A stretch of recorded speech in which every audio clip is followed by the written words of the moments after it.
Seb, the Realtor here. In this video, I have a genuine real estate horror story. If you want to be frightened to your core about something going on in the real estate market today, then you're definitely going to want to watch this video.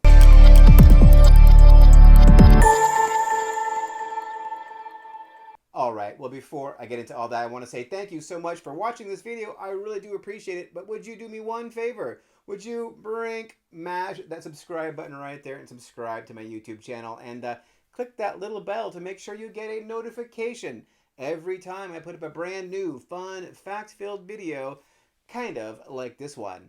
So I got a great real estate horror story for you, and actually it's kind of like two stories in one, sort of. I'm going to try and tie them together.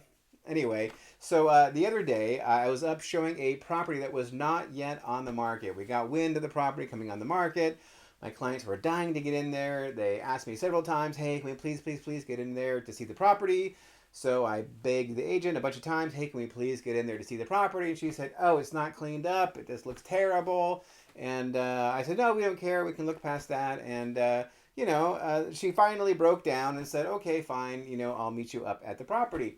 So we went up to the property, and sure enough, it was a bit of a diamond in the rough. The landscaping was, fairly overgrown, and the paint was flaking, and actually the roof really was kind of at the end of life, and there was still some junk lying around inside and outside the house. There was crumbs or whatever in the stove, and like the refrigerator still had some old pickle jars in it. You know what I'm talking about, right? The owners had left a few weeks ago, and really they had kind of let it go, I guess, for some time before they actually moved out. The house essentially looked kind of like maybe what 90% of the houses out there look like. And so we were taking my clients around the property and looking at it, and it was a fabulous property. It was a great property. You know what?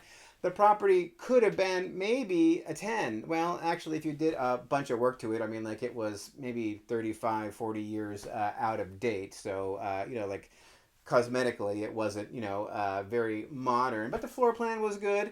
The parcel was amazing, lovely views. But nevertheless, you know what? My clients did not get as excited about the property as they would have had it been looking really fabulous. And I think that is true with just about everybody. Everyone's going to have like an emotional reaction to a property, and if you step into it and it just isn't looking all that great, if it's looking like a bunch of work, it doesn't make you feel like, oh my God, I want to pay full price for this, I want to pay overprice, I want to bam, fight against all the, maddening crowds of buyers to get this place, because you just don't feel that way. It doesn't engender that sort of sense within you. I mean, this place, like I say, could have been a 10. My clients were maybe like a, 7 or 8 on it. Actually, one comment was, gee, Seb, you think we could just tear the house down and build a new house? The answer is, well, you could, but it wouldn't be cost effective. Anyway, my point is that, they are still interested in the property, and they are probably going to make an offer on the property, but you know what? They're probably going to offer considerably less than they would have had the seller taken some time to, get the property into shape. And granted, we were seeing it before it was on the market, and the agent, she was going to be working on getting the property, to look better. But I want to give you another example of that. And so take a look at this. Ta-da! What is this? This is a real horror story. This is a hoarder house, a genuine, actual hoarder house, or a hoarder condo anyway. And this was a listing that I had, I don't know, like 6 or 7 years ago, something like that. And it was a lady who unfortunately was just in poor health, and she couldn't get out to take out the garbage really even, or take out like even the kitty litter. And the whole place was just packed full of stuff and packed full of garbage, and it really didn't smell very good at all. And, one other thing is that, as you can see, there's just so much stuff lying around here that it was actually hard to get around, and you couldn't really even see the house whatsoever. One thing I always tell my clients is, you know what, if the buyer can't see it, they're not going to pay for it, right? So like in this particular case, they couldn't see hardly anything in the whole entire unit because it was just so full of stuff. It's like, not only couldn't they see it, but I'll bet you like 4 out of 5 people wouldn't have even wanted to go inside the property. Now, let me ask you this.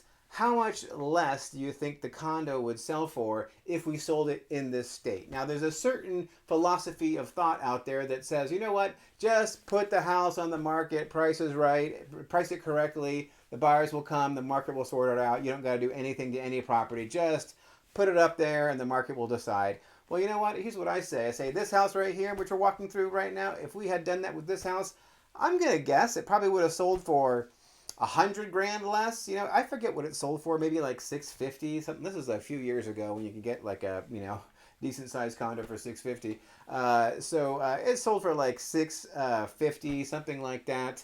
And after we had gotten all the garbage out of there, and it took like $7,000 or $8,000, I think, is what it cost to get all that garbage out of there. But I'm guessing instead of selling it for $650, we might have sold it for $550, maybe $575, because we just wouldn't have had a lot of people want to come in the door. They would have got to the front door and they would have just turned right around. It was just so disgusting. So this is a bit of an extreme example, but it does in fact go to show, I think, very well my point, and that is that when you are putting your home up for market, you really, really want to go for that low-hanging fruit. In this case, the condo, full of fruit. Get all that fruit out of there. It was just like, you know, as obvious what needed to be done. And really, we didn't do anything more. We didn't make any repairs to the condo, nothing like that. All we did was we hauled all that crap out of there and we like mopped it and vacuumed, and that was basically it. But that was like a million times improvement.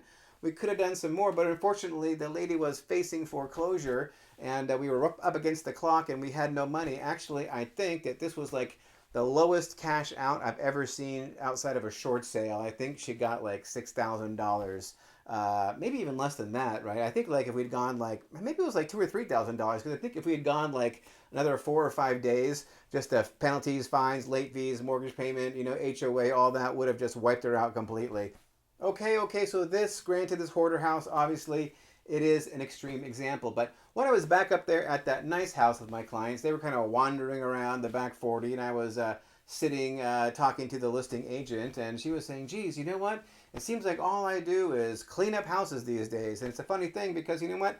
I do a lot of cleaning up of houses. In fact, that's what a lot of top-tier real estate agents will do, is they will actually help you get your home ready for market, just like I helped the lady there in that hoarder house.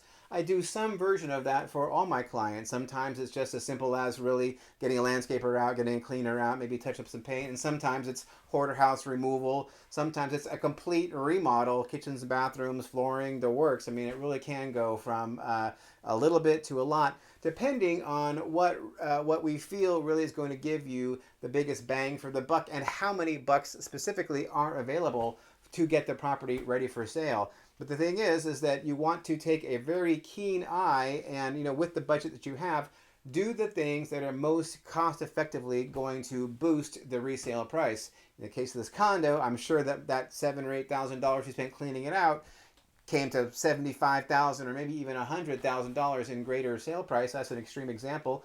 But even here on this big property up there, you know, the landscaping, painting the outside, putting a roof on it, and maybe just a few more things, you know, that could have boosted the sale price by a couple of $100,000, maybe something like that. Well, I hope you have enjoyed this real estate horror story. And if you've enjoyed this one, I'm guessing, and this is just a guess, that you might also enjoy some of these videos over here. These are some of the most popular videos here on my YouTube channel, so please do take a look at those. I would really appreciate it. And don't forget to subscribe. All right, thank you so very much for watching, and please stay tuned.